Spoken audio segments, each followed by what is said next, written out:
we were talking with some people about technology and where we would like to have seen it stop, if ever, or things we think we could have lived without.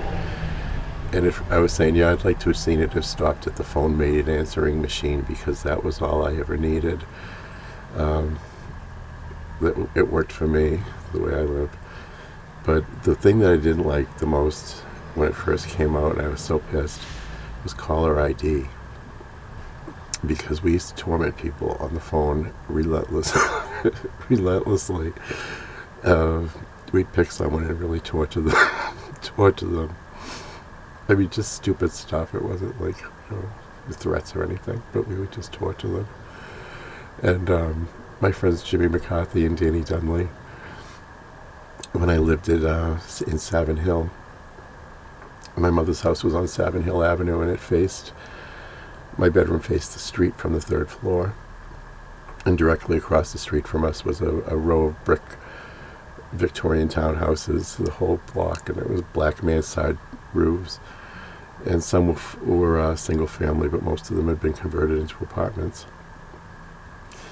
And directly across from me was this woman, Dotty. And she was like, there was something wrong with her. She was mental. And she had a kid, I forget his name, it was like Freddie or Marty or something. And he had a square head. And she kept him on a leash, on a harness, and they'd be like, doot, doot, doot, doot, down the street. It was like, oh my God. They were just perfect victims for phone fun. One day, Dotty was going out, and she had the kid on the leash, and they're in the sidewalk, and she's got this shopping cart with her, and she's going to do the laundry, and she's making this big, huge ordeal about it, and she keeps trying to put her underwear and everything on the top, and just for all of us to see her underwear. It was really something wrong with this woman. And we were like, and she went doo-doo-doo down the street. So then Jimmy and I go up my room.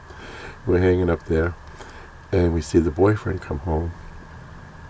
And we could look out the window and look right into their apartment, and I could see him. He's Dotty, and she's nowhere around. So then Jimmy and I let's get this idea. So we call him, and he answers the phone. Hello. And I get on the phone. I was like, hello, this is Sergeant O'Toole from Boston Police Department, Station 11.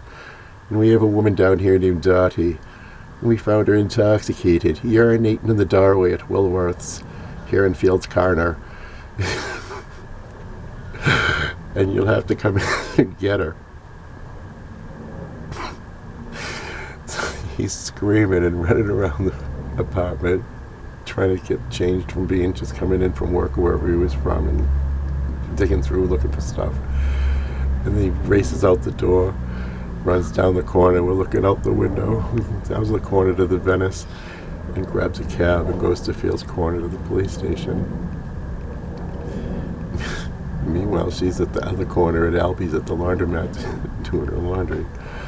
So then a little bit later, she comes up the street, the kid on the leash, and she's dragging her laundry in the little cart. And the taxi cab comes around the corner by Deb and George's. He gets out and he's screaming at her, where were you? I went to the police station. You were urinating in the doorway at Woolworth's.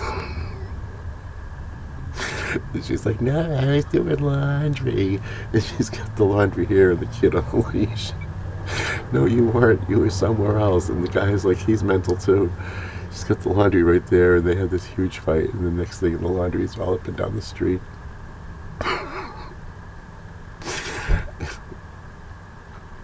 I felt bad later, but it's still funny. Dotty urinating in the doorway at Woolworth's in Fields Corner. I'm not going to heaven, so I don't care.